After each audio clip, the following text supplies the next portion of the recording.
Vamos a recomendarnos al Señor para que lo que vamos a escuchar pueda traernos buenos frutos.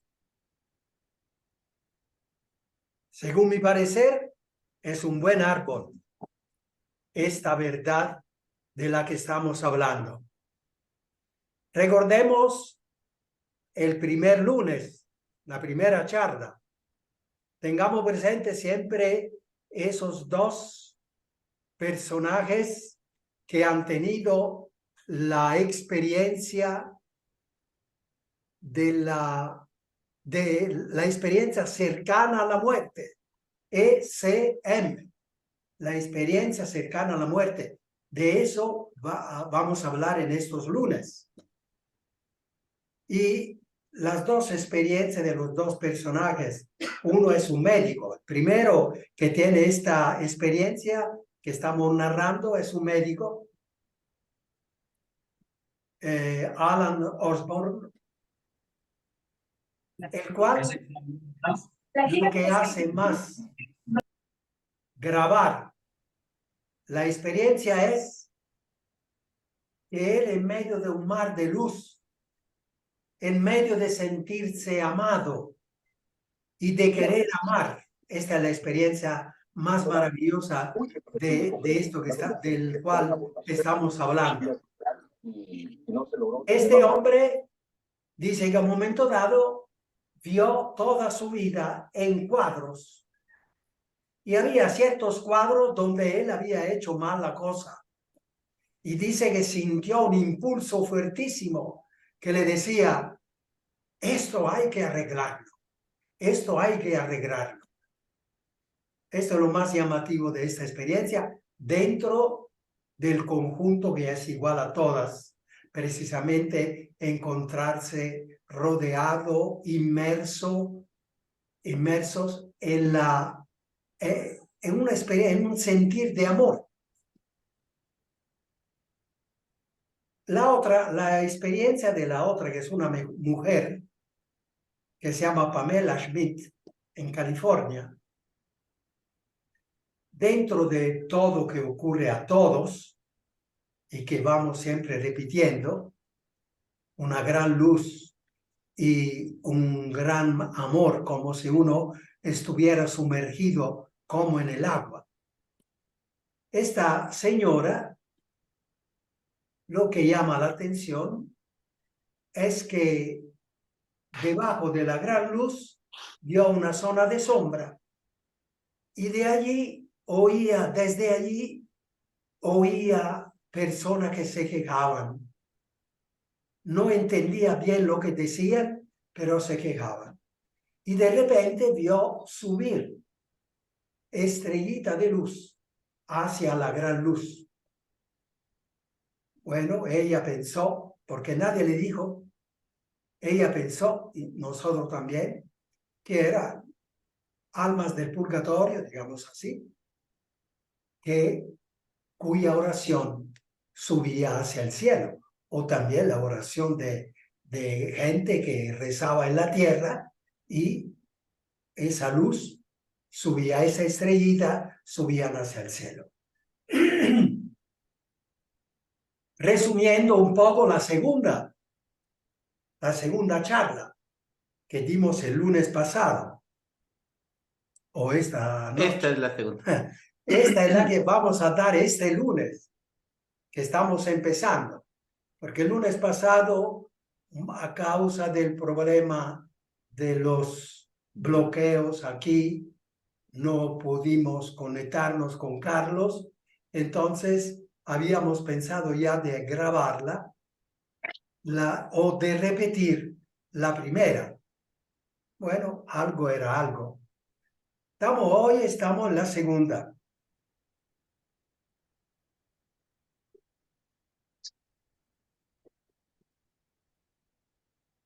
Seguro que no hemos dado esta parecida salida. La habíamos grabado el sábado por si no podíamos hoy.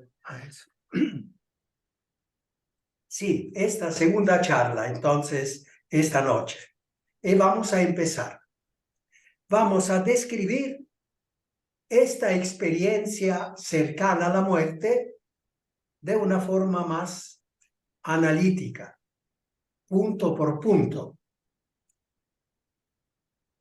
La primera característica es que todas las experiencias son parecidas. Ahora aquí hay que caer en la cuenta que esta experiencia es bastante común. Se dice que en los Estados Unidos el 4% ha tenido esta experiencia. De esta experiencia se está hablando desde hace unos 30 años. Es reciente. Pero claro, al inicio no se le daba importancia. Se ha empezado a darle importancia. Y yo que he leído y visto en YouTube, sobre todo, experiencia de personas serias, me ha convencido que es importante, que es seria la cosa.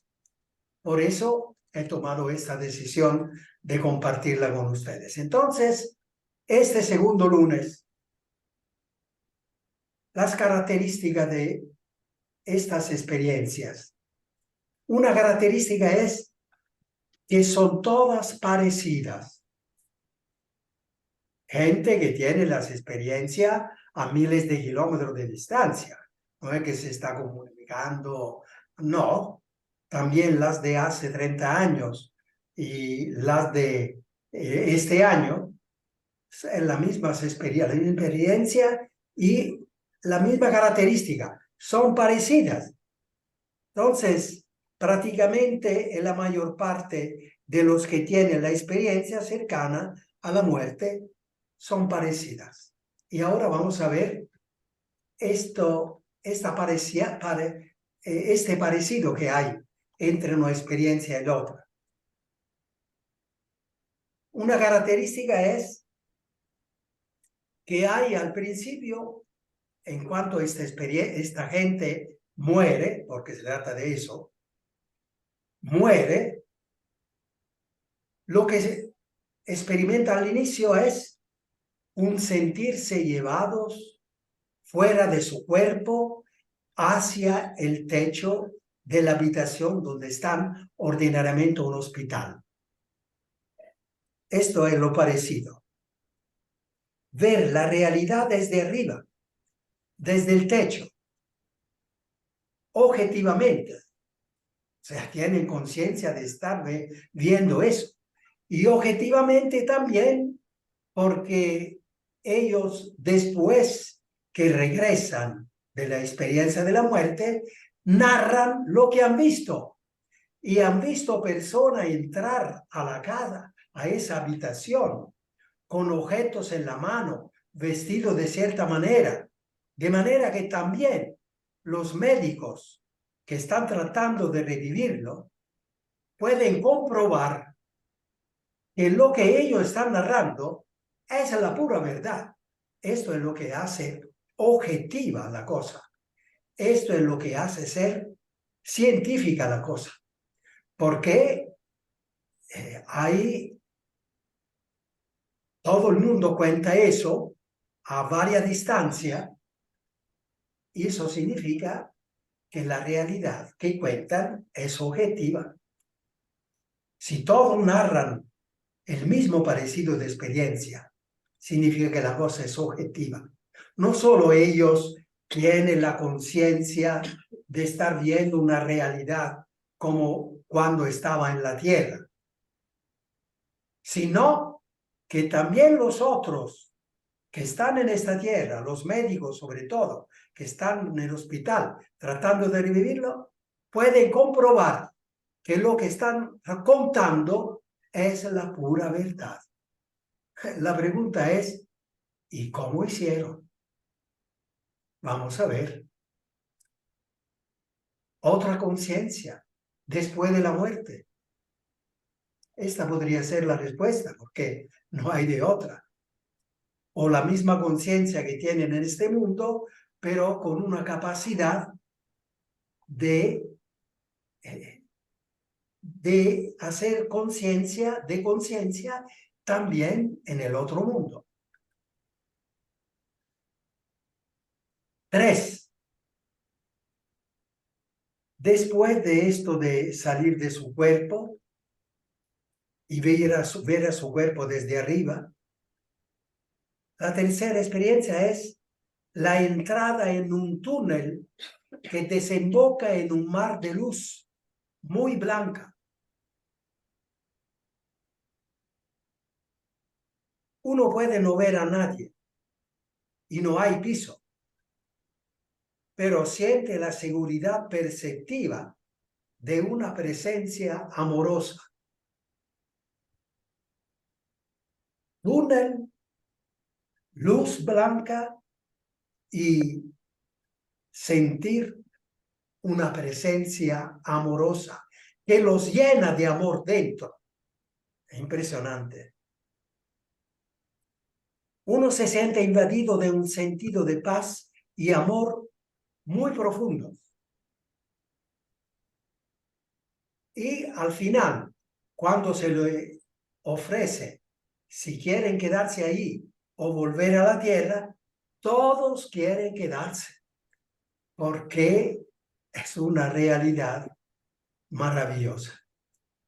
Solo que a veces, como ese doctor, el que hablábamos al inicio, dice que quiere regresar a la tierra porque quiere reparar el daño que hizo cuando no hizo las cosas bien. Pero si no, todo el mundo quisiera quedarse ahí. 4. Recuerdan perfectamente, después de decenas de años, esa realidad que habían experimentado fuera de la tierra. Después de años, decenas de años, toda la vida, recuerdan perfectamente esta experiencia, con todos los detalles. Es importante notar estas cosas porque nos servirá más adelante cuando se hace la objeción de que puede ser una alucinación.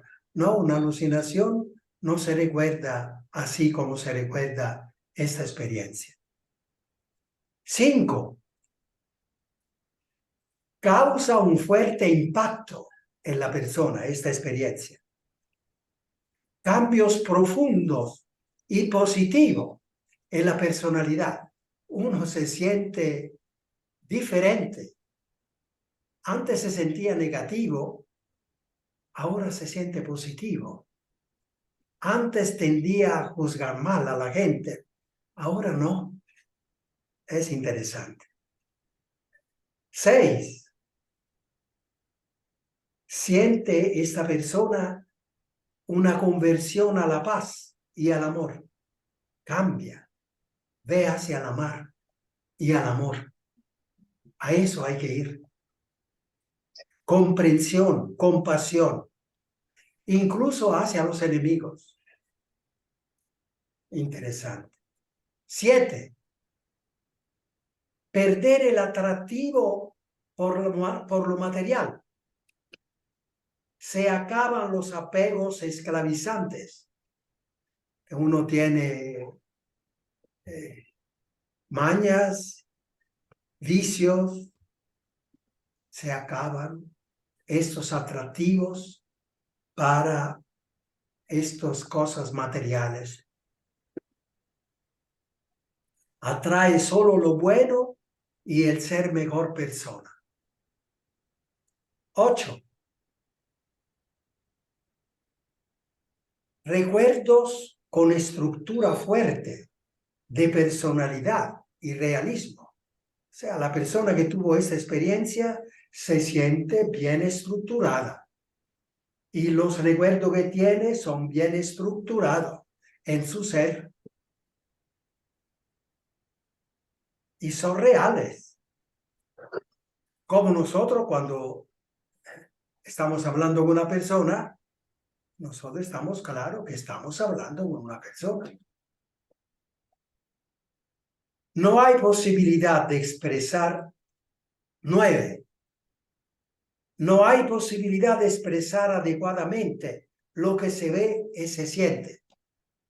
Todos, a un momento dado que están contando, todos tienen la necesidad de decir, sí, yo estoy diciendo esto, pero yo siento que no estoy diciendo nada de lo que yo sentí, de lo que yo vi, de la experiencia. Pero tengo que contarlo, entonces alguna palabra tendré que usar. Y uso las palabras que digo para ayudar a ustedes a imaginar algo.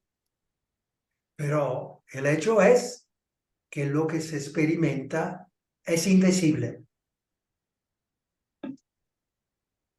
Es experiencia de otro mundo. 10.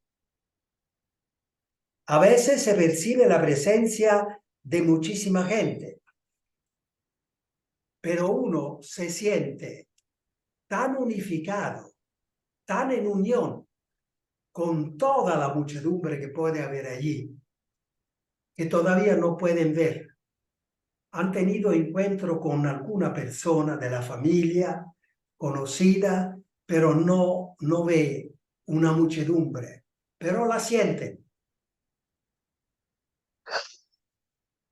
formando una unidad armoniosa de hermanos, todos inmersos en una infinidad de amor, dentro y fuera de uno. Eso es lo que dice. 11. Todo es muy real y auténtico. Más real de esta tierra, dice. Más real de lo real que uno experimenta cuando está en esta tierra haciendo cosas. Uno tiene una conciencia nítida de lo que le está ocurriendo, como cuando está en la tierra. Esas son las características, así, grosso modo, de estas variadas experiencias, pero hay características comunes que dan la fuerza de la objetividad de lo que están contando. Porque si estamos aquí con 1000 personas que no se pueden comunicar entre ellas y yo las entrevisto una por una y el sol ha estado dando vuelta en el cielo y cada una de estas personas me cuenta, bueno, ¿qué experiencia tuviste tú? Es que yo vi el sol que estaba dando vuelta, así y así. Y si son 1000 personas que no se han podido comunicar entre ellas y yo las entrevisto una por una y me dicen eso, yo concluyo que de verdad el sol estaba dando vuelta y todos vieron eso. Ahora, otro capítulo, dificultad para creer en estas cosas. Ustedes seguramente tendrán también dentro una dificultad, sobre todo si es la primera vez, una dificultad y uno tiende a decir, quién sabe, ¿verdad? Y es lógico, pero ¿de dónde viene esa dificultad? Sobre todo porque los científicos no creen. ¿Por qué la gente no cree? ¿O tiene miedo de ser tratado de tonto? Si yo cuento esto y digo que yo creo que eso, la gente me trata de tonto. ¿Quién sabe? Tiene la cabeza, quién sabe dónde. Especialmente los científicos. Entonces, ellos tienen dificultad en creer. ¿Por qué tienen dificultad en creer? Hay dos razones principales por las cuales no creen. Y nosotros también nos negamos a creer en un principio al menos. La primera razón, el actual método científico que manejamos. Hasta ahora al menos son 400, 500 años, cuando entró la época científica, que se buscó un método para verificar los datos científicos. Y entonces, desde entonces, los científicos y naturalmente la gente común que oye y ve, se ha convencido que ese es el método, el único método para tratar la ciencia. Método científico cartesiano. Recordarse esta palabra, cartesiano, que viene de un apellido de un personaje francés, Descartes se llamaba. Descartes, de ahí cartesiano, Descartes. ¿Y qué decía este Descartes? Estamos en el 1500, cuando empezaba la humanidad a asomarse a la ciencia. Descartes decía, como para sintetizar qué método había que usar para la ciencia. La frase era, pienso, entonces existo. Es mi cuerpo que dirá si existo o no. Porque claro, esa gente decía, es mi cuerpo, es mi cerebro, que piensa, por lo tanto, mi cuerpo existe.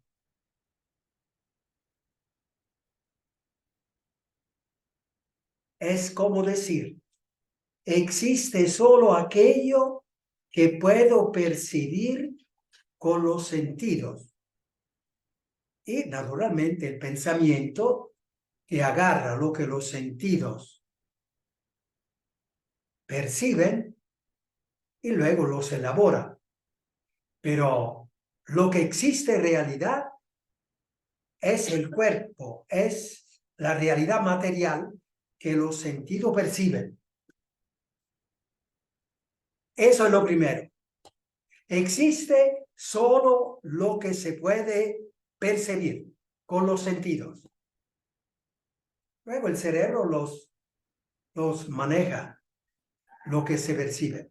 Yo recuerdo en filosofía la frase latina que se decía, ni est in intellectu, nisi prius fuerit insensu.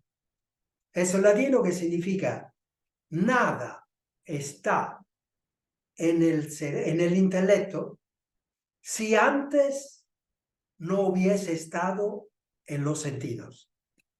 Eso. Era una frase filosófica que los científicos manejaban.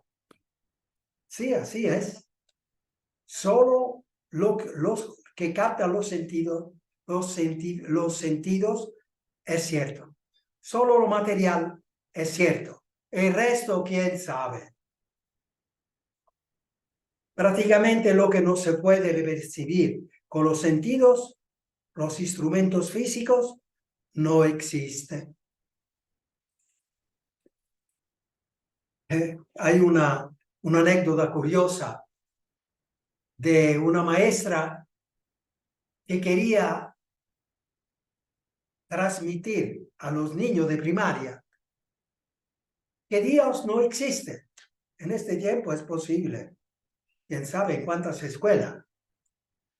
Que Dios no existe. A ver, Pedrito, ¿tú has visto a Dios alguna vez? No, señora maestra, es que Dios no existe. Y así, no existe, porque no se ve. A un momento dado, Juanito se levanta y dice, señora maestra, ¿me permite que yo haga también una pregunta a mis compañeros, mis compañeras? ¿Cómo no, Juanito? Haz la pregunta. Y yo les pregunto, compañero, ¿Ustedes han visto la inteligencia de la maestra? No, no, no que no la hemos visto, es que no existe. ¿Verdad? Es una broma, pero era cosa seria. Existe solamente lo que se toca, como Santo Tomás, ¿verdad? Lo que se toca se puede comprobar. Esto ha entrado en nuestra manera de pensar, de sentir, y naturalmente todos hemos creído que así es. Luego nosotros con la fe íbamos más allá, que en latín se llama trascendencia. Con la fe, pero podíamos ir más allá de lo que se toca, que se ve.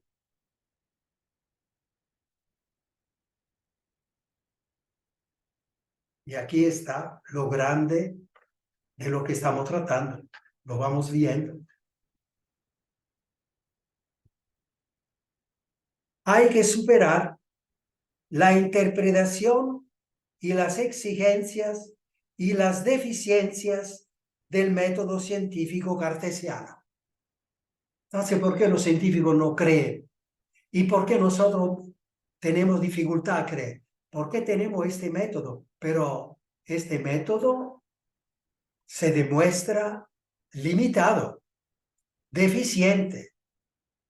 Lo veremos con la física cuántica, que es una rama ya científica, ya desde hace unos 100 años, que ya dice que existe también lo que no se ve, más bien es lo primero que existe. Entonces, a ese método cartesiano hay ya que llenarlo, que no hay que estar apegado a ese método, porque ya demuestra su deficiencia. El único conocido hasta ahora del método que conocíamos, cartesiano, hasta que no ha nacido la física cuántica, de la cual hablaremos. Eso sucedió en 1900. Y admitir la realidad supracorpórea. Esta física cuántica demuestra que existe una realidad supracorpórea que está más allá del cuerpo, más allá de la materia.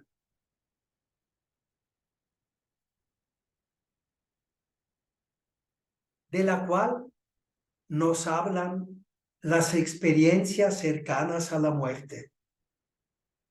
Nos hablan de realidades, de experiencias, de realidades que no se ven, pero existen. Y la física cuántica, algo se mueve en eso, lo veremos.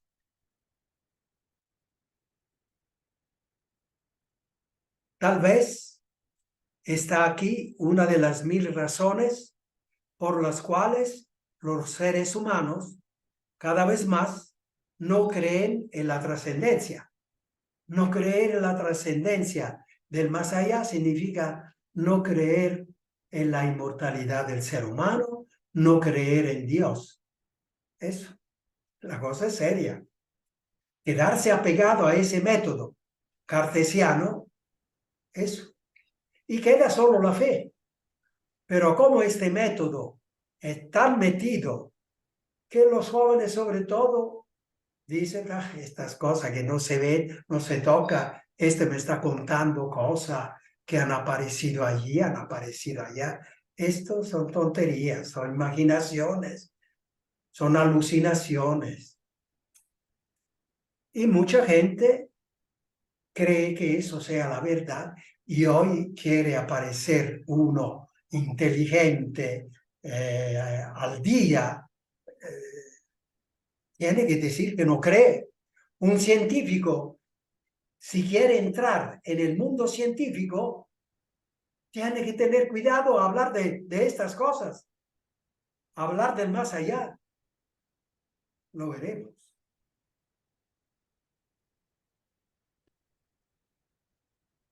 Ya se abren puertas a la trascendencia con esta experiencia del ESM, por eso es muy importante.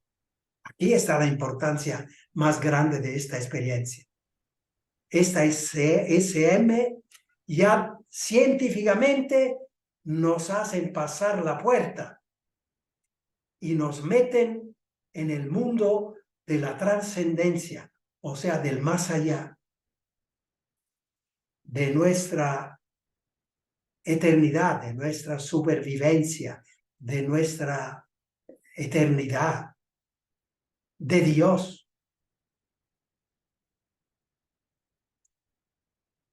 La segunda dificultad de los científicos, que ellos dicen, hay una explicación para todas estas cosas. También por la ESM, las experiencias cercanas a la muerte. Eso significa ECM. Ellos dicen, los científicos, estas son alucinaciones.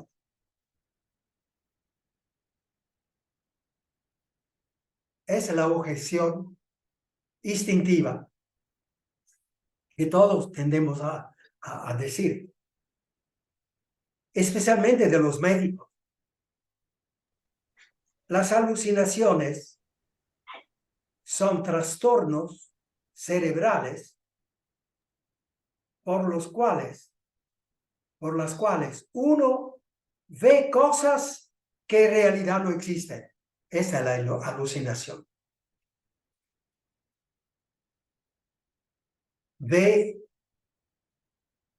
Está en un cementerio, ve la mamá, y la mamá está en la casa, no está en el cementerio. Pero uno cree ver la mamá, y no es cierto. Esta es una alucinación. Ahora bien, la experiencia ECM es totalmente otra cosa. No tiene nada que ver con las alucinaciones. Y ahora lo vamos a decir. La alucinación es ilógica. Característica de la alucinación que no tiene nada que ver con la ESM. La alucinación es ilógica.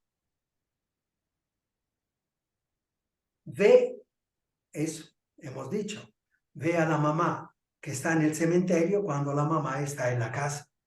Esto es ilógico, no tiene un hilo razonable.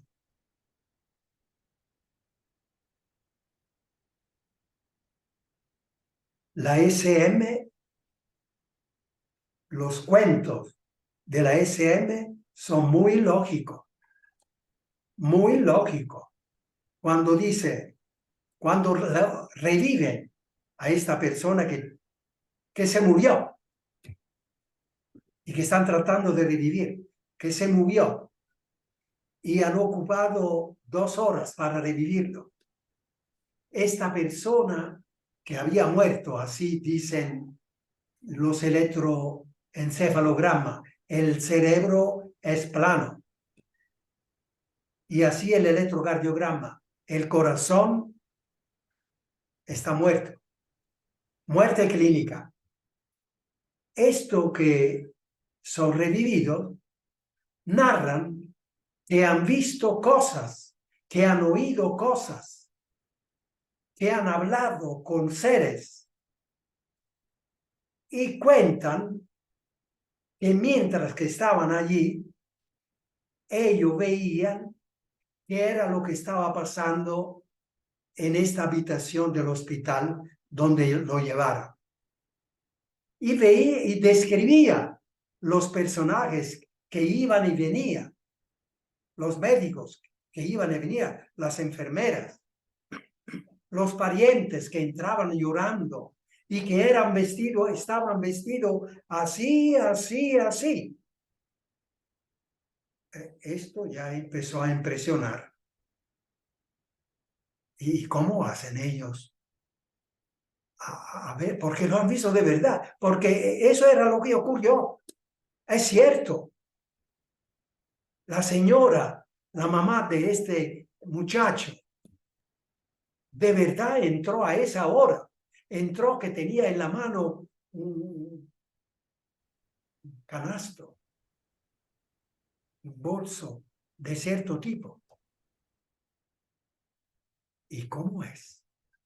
Entonces, es muy lógica la SM. Lo que no es lógica, la alucinación. Entonces hay una diferencia muy grande. 2. La alucinación es distinta de un enfermo a otro. Uno tiene una alucinación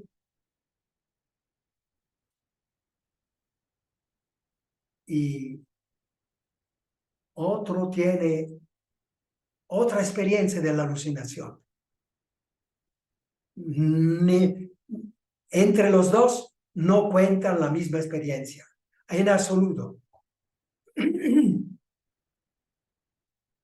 Muy distinta. La SM, en cambio, es igual. La experiencia es descrita con las mismas características.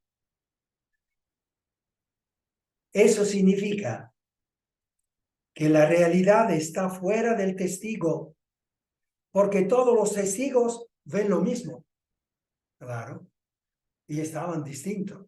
Son miles que han tenido esta experiencia SM en el mundo, porque esta ahora ya es una experiencia que está en todos los continentes, en todas las culturas, en todas las religiones. Hay libros ya de estudios hechos sobre esto. Y todos narran con las mismas características.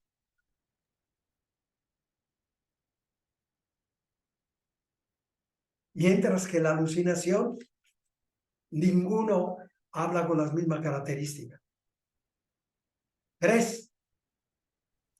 La alucinación no causa ni impacto ni cambio.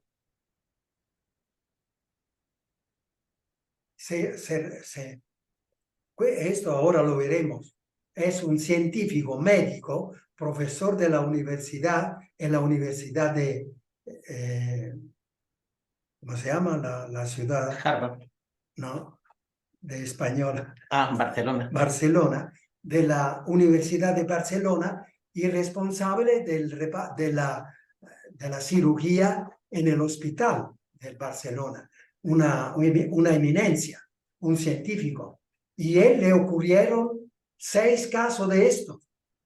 Es cuando empezó a tomar en serio la cosa. Y se ha metido. Y ha querido explicar estas cosas. Ha reunido neurólogos, psicólogos, psiquiatras y otros científicos para someterles esto. Y ellos inmediatamente alucinaciones. Analicemos las alucinaciones, si son igual a esto SM. Y al final tuvieron que decir, en realidad, con el método científico que tenemos, no tenemos explicación. De este tipo de SM no podemos explicar. Eso es lo que está pasando. En verdad, conviene insistir.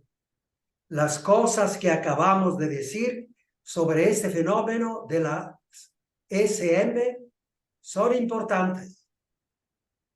Todo este tema es importante. ¿Por qué? Porque hace bien a muchas personas. Por ejemplo, quita mucho miedo a la muerte. Y no es algo, un cuento consolador, falsamente consolador. No, no, con hechos. Se está contando cosas verdaderamente ocurridas. Entonces, quita el miedo. Sí, muchos, si ustedes consultan el YouTube, hay muchas experiencias de eso. Y narran. sobre todo porque ya son datos científicos. Esto es lo más importante. Entonces, científicamente ya se está abriendo la puerta a la trascendencia, a la inmortalidad, al más allá, a la realidad de Dios, al alma inmortal, etc. A la resurrección, ¿no? Esto es lo más importante de estas SM, especialmente para los científicos. Yo contaba un episodio del profesor de Harvard. Esto lo oí yo en la radio hace 3 años, cuando todavía no me había metido en eso. No conocía esto. Había oído decir algo, pero yo, como todos, quién sabe. Pero hace 3 años, y como no sabía nada de eso, solo me quedó una pregunta con que ellos, los médicos de Harvard, ¿qué había pasado? Que uno de ellos, un infarto, bueno, una cuestión, inmediatamente corrieron, le pusieron todos los aparatos, estaban en lo mejor de Estados Unidos. Murió. Así decía el electroencefalograma, el cerebro, y así decía el corazón. Se murió. Y naturalmente el esfuerzo para revivirlo. Después de horas, revivió. Y empezó a contar lo que había visto en ese tiempo, que para él fue muy largo, a veces muy largo y a veces muy corto. Esta vez fue muy largo, 2 horas. Les describió todo lo que había visto, incluso a distancia, lo que estaba ocurriendo en New York. Y verificaron, por supuesto, tenían todos los medios, verificaron que había dicho la verdad. Quedaron todos pasmados. Y yo recuerdo la pregunta con que terminó el programa, o con que ellos terminaron.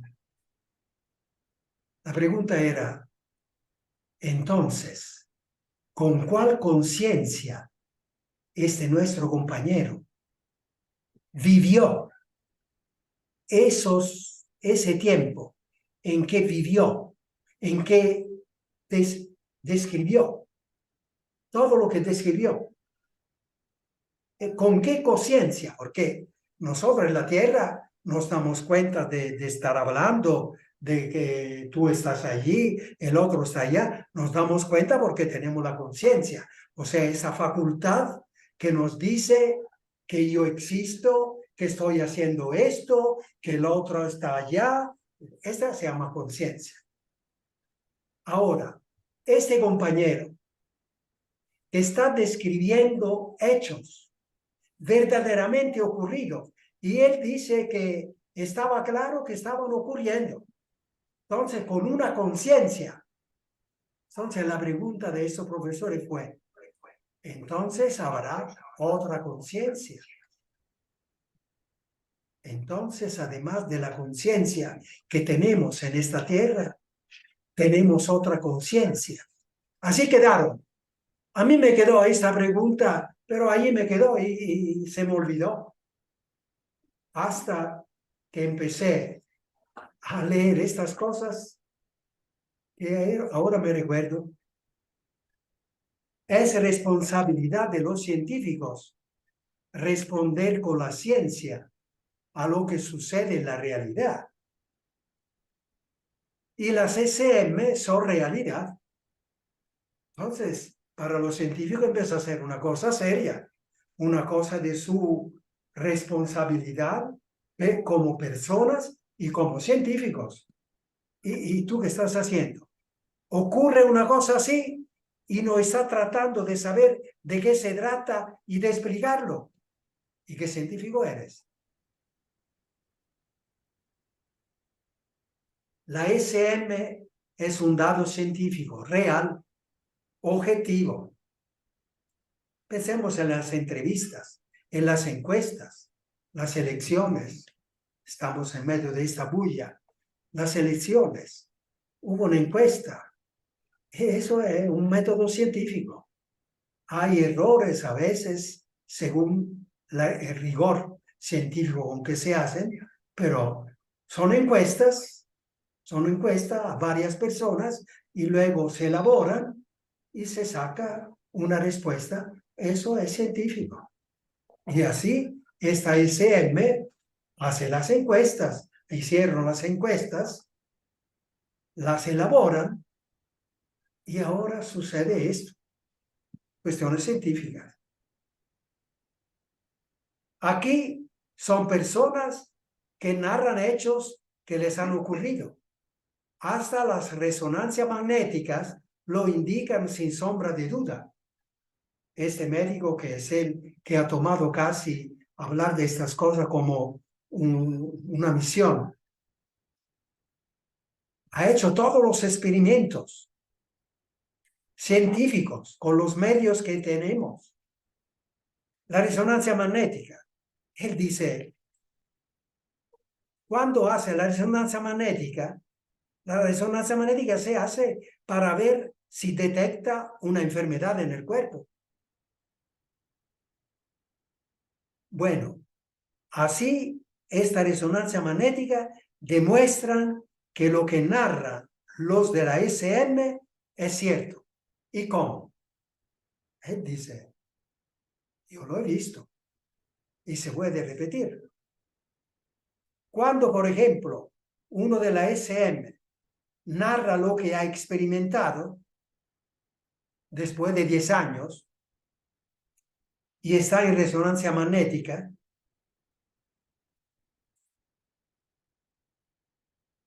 la parte del cerebro que tiene la función de memoria, entonces se activa.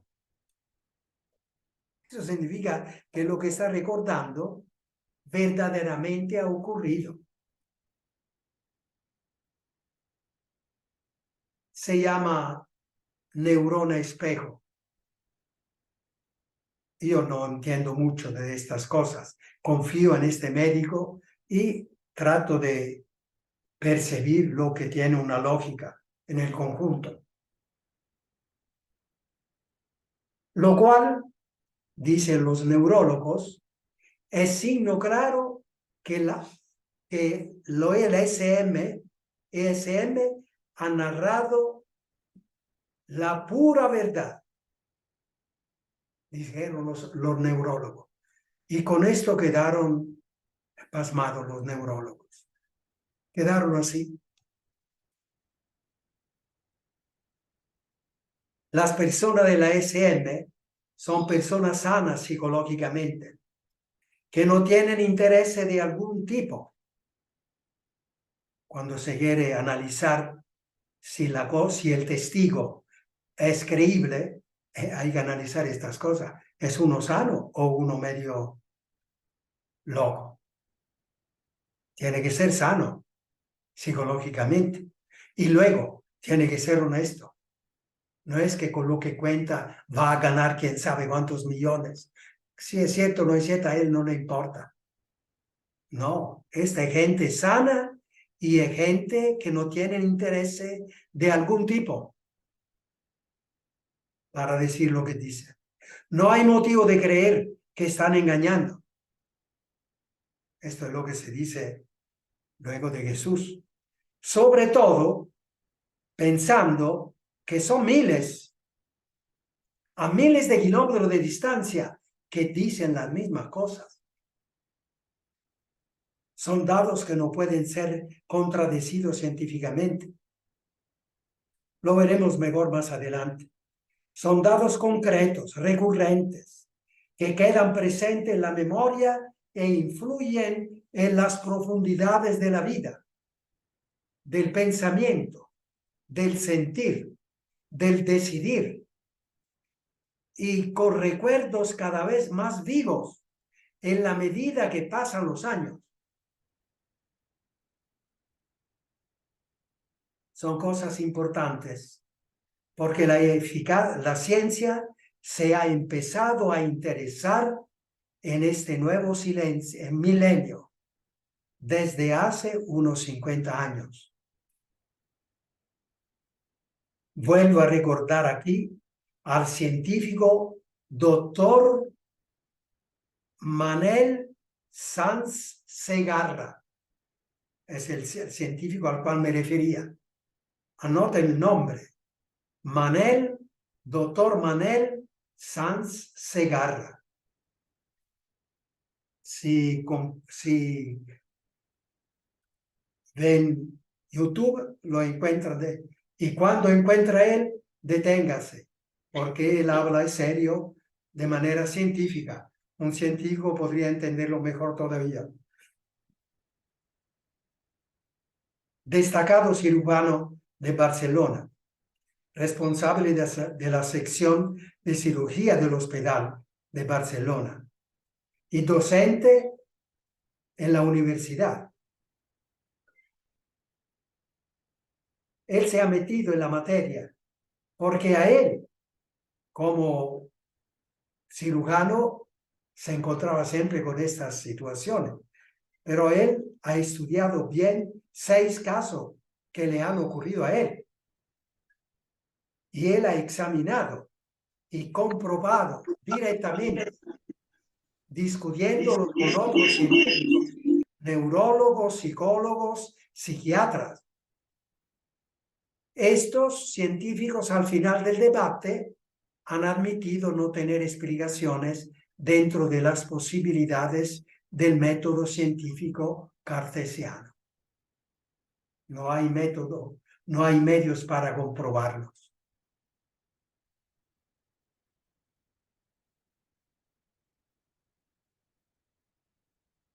Ha discutido el tema directamente con equipos de científicos de varias áreas. Y ahora, a finales de octubre, va a tener un congreso internacional junto con otros médicos que también se están metiendo en Barcelona. De manera que la cosa es seria. Se puede decir que se ha hecho apóstol de esta novedad de la ECM como científico. Tiene ya varios libros sobre el tema y en octubre va a tener este congreso.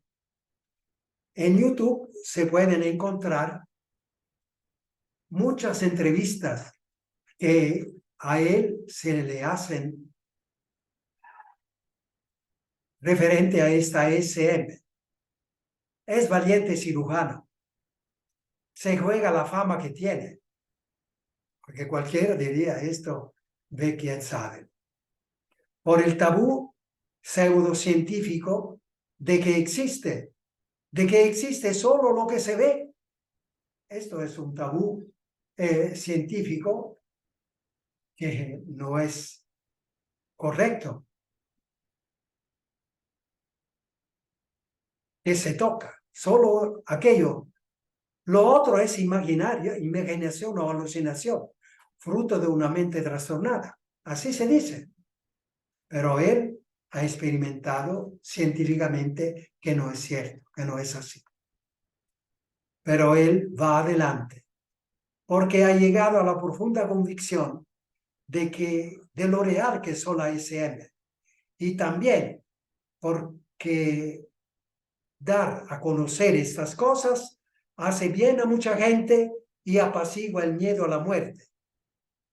Tiene unos 70, 75 años. Lo que diga la gente ya no le importa. La fama, que le importa. Lo que diga la gente no le importa. Es fascinado por la verdad científica y humana de la SM. Así terminamos esta segunda charla. Ahora ya hemos llegado al final.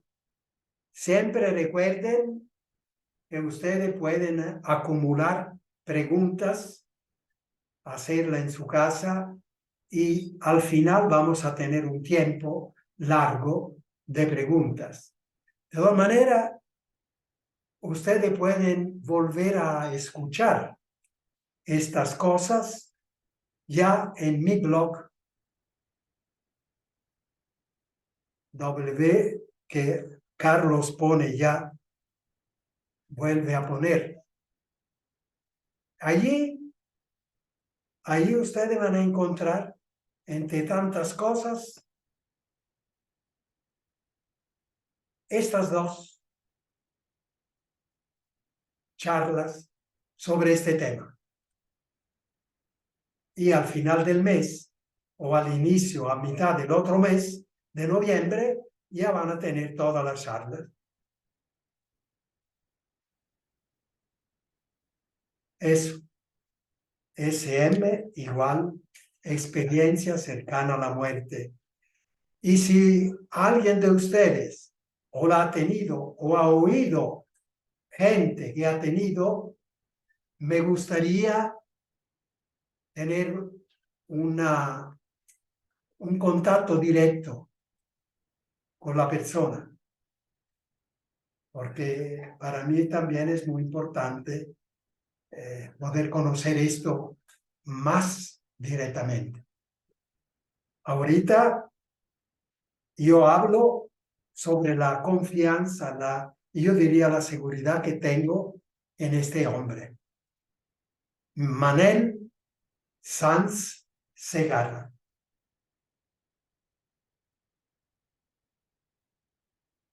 Bien, hemos llegado al final. Entonces, les voy a dar la bendición. ¿Están ahí todavía? Sí, estamos, Fray. No se han dormido, ¿no? No, para nada. No, Con usted no se seguido duerme. otra media hora más. Sí, hasta ahora se entiende. La próxima es un poquito más difícil, pero fundamental también. Ya encontré en YouTube las revelaciones del doctor Manel Sanz Segarra. Ah, bien, bien. Es fácil de localizarlo en YouTube. Muy bien.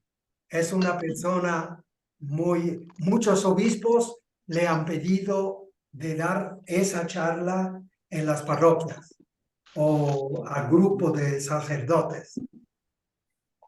Que hay dos consecuencias para nosotros los cristianos. Prácticamente la SM nos introduce científicamente a un mundo que nosotros ya percibíamos, ya poseíamos por la fe. Lo nuevo, lo importante es que ahora a este mundo accedemos no solo con la fe, sino con la ciencia. Y esto es muy importante porque a los jóvenes hay que empezar a hablar también de estas cosas. Muchachos, vea esto y luego saca conclusiones. Tú sabrás qué conclusiones, pero honestas. Saca conclusiones honestas. Pero puede ser porque así hay que ir desmoronando. No el método científico cartesiano que ha tenido sus grandes méritos, pero el tabú, esa parte donde se equivoca, diciendo que existe solamente lo que se ve, lo que se toca. Eso es un error que no le correspondía decir. No le correspondía decir. Lo que le correspondía decir era simplemente los instrumentos que tenemos detectan esto y esto y esto. Otras realidades no sabemos. Pero no han empezado a decir que existe solo lo que se toca y esto se ha metido. Pero este es un tabú equivocado. Esta es una pseudociencia que hay que empezar a desmoronar, porque muchos jóvenes, mucha gente cae en la trampa de que para presentarse como persona de nivel alto y científico sobre todo, los jóvenes, sobre todo universitarios. Dicen que ellos no creen en estas cosas, ellos son científicos. Esas son personas serias. Fíjense, y luego diré la próxima vez que los eclesiásticos son agarrados de sorpresa, se han movido de manera tal que prácticamente han consolidado este tabú. Lo veremos. Hasta ahora, dentro de la iglesia se está moviendo algo. Hasta San Juan Pablo II, al inicio de este milenio, ha dicho que entre fe y ciencia no hay contradicción.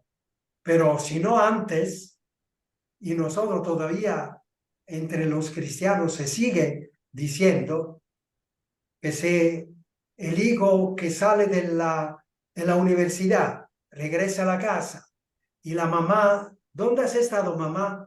Era jueves, fui al Santísimo. Y el muchacho le dice, ¿todavía crees en esta cosa, mamá? Y la mamá, y el muchacho dice, no, no es cierto, no se ve nada, no es cierto. Y la mamá le dice, hijo, estas cosas o se creen por fe o no existen. Es decir, o la fe o la ciencia. Se ha metido algo esto también entre los cristianos por un motivo diferente. Hay que irlo desmoronando, este tabú. La ciencia cartesiana muy bien, ha hecho todo el servicio, pero allí cuando dijo que más allá de lo que se ve, se toca, no existe, ahí se pasó. Ahí se pasó diciendo cosas que no lo correspondían. Y ahora tiene que admitirlo con vergüenza. Con esto de la SM y de la física cuántica, que vamos a ver qué contacto hay, tendrá que con vergüenza decir, es cierto. Pero yo quería contar una experiencia personal de cuán enraizada está esa opinión de que entre ciencia y fe hay contradicción. Que si eres científico no tienes que creer. Y si crees, no puedes ser científico. Hace 6 años, no, ¿cómo es?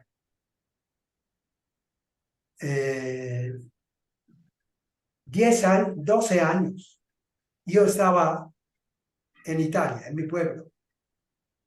La universidad más famosa de Roma, la Sapienza, el director invitó al Papa, que era Benedicto XVI, un gran científico teológico, a dar la charla, la Lectio Magistralis se llama, la lección de maestro, que se da en las universidades grandes, así se empieza el año de estudio.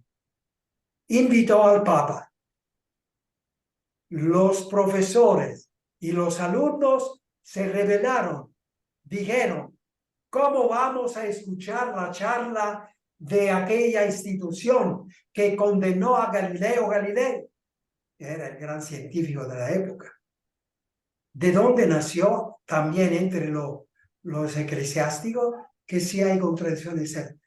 Y no, el Papa no pudo ir a dar la charla. Imagínense hasta dónde llega la cosa. Bueno, la cosa es dramática. Por lo tanto, este tipo de cosas son muy serias en este campo.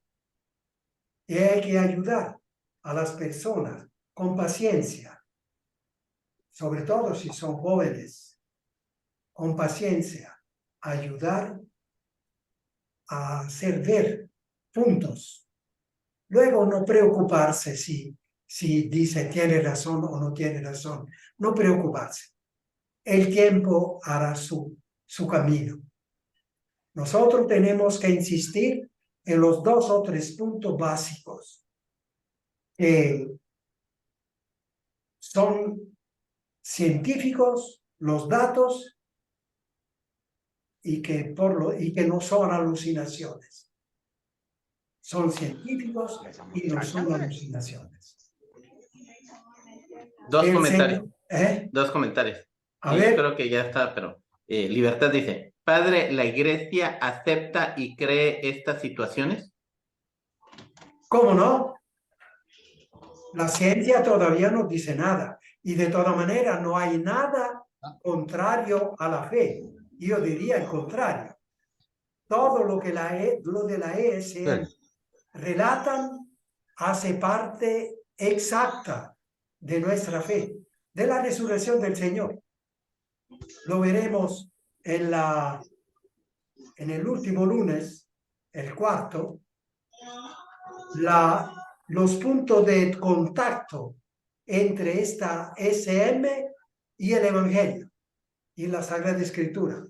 De manera que no solo nos dice nada en contra, sino más bien, como hicieron algún obispo de España, de animar a este médico a hablar de estas cosas. Todo bien. ¿Hay otro Un comentario? comentario. Un tema profundo, Ruth dice, un tema profundo, el cual se debe dedicar a investigación, estudio y discernimiento. Muy bien. Y oración, ¿por qué no? Oración es algo que interesa a toda la humanidad. ¿Quién sabe en futuro qué fruto trae eso? Imagínense, cuando la ciencia tendrá que decir, esta gente que tiene la experiencia de que se siente llenada de amor, cosa que antes no había pensado nunca, y que ahora, en segundos, y todos narran eso, eso hace parte de todas las experiencias. El mundo tendrá que pensar seriamente. Todo tipo de... Y eso del amor, de sentirse rodeada de amor, es lo más grande, lo más bello que toda persona quisiera, es sensible.